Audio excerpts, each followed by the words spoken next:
Bonsoir à tous, bienvenue à ce flash d'information.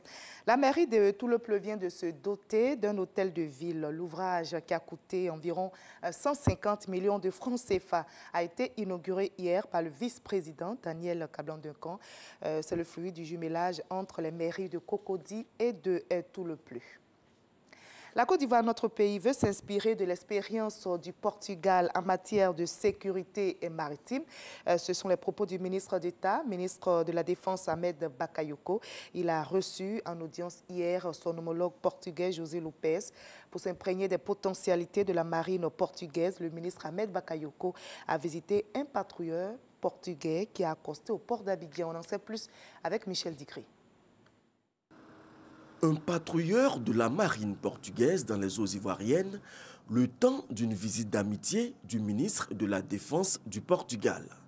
Le ministre d'État, ministre de la Défense de Côte d'Ivoire, Ahmed Bakayoko, a pu découvrir les capacités de ce navire de guerre.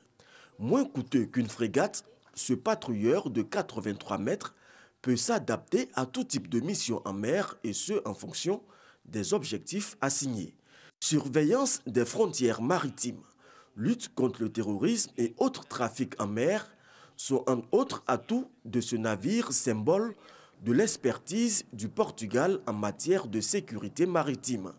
Une expérience dont veut s'imprégner la Côte d'Ivoire. Nos chefs d'état-major de la marine respective vont établir un calendrier de travail qui va permettre d'ouvrir des axes dans le cadre de la formation de nos marins, des échanges d'informations, des échanges sur la protection de l'environnement et également la Côte d'Ivoire entend tirer tous les profits de l'expertise et de l'expérience du Portugal en matière de défense, spécifiquement maritime. J'ai transmis à Monsieur le ministre de la Défense de la Côte d'Ivoire notre gratitude du fait que la Côte d'Ivoire ait assumé la coprésidence du groupe des amis du Golfe de Guinée.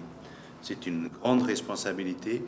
Nous reconnaissons que la Côte d'Ivoire est l'un des États qui s'est plus engagé et dans cette question qui est fondamentale pour notre sécurité commune.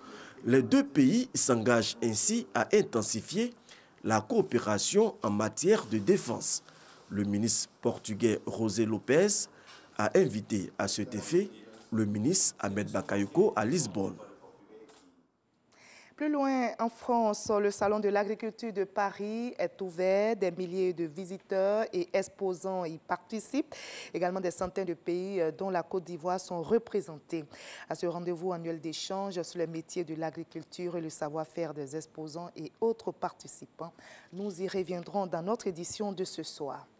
Sur le continent africain, en République démocratique du Congo, les marches organisées ce dimanche matin à la sortie des messes à l'appel du comité laïque de coordination ont été dispersées par les forces de l'ordre à Kinshasa et dans plusieurs villes du pays.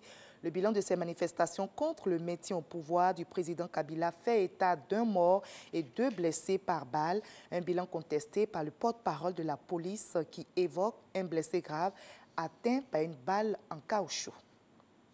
C'est un fait rare en Israël. Les églises chrétiennes ont annoncé aujourd'hui la fermeture du Saint-Sépulcre à Jérusalem pour protester contre des mesures fiscales souhaitées par la municipalité de Jérusalem.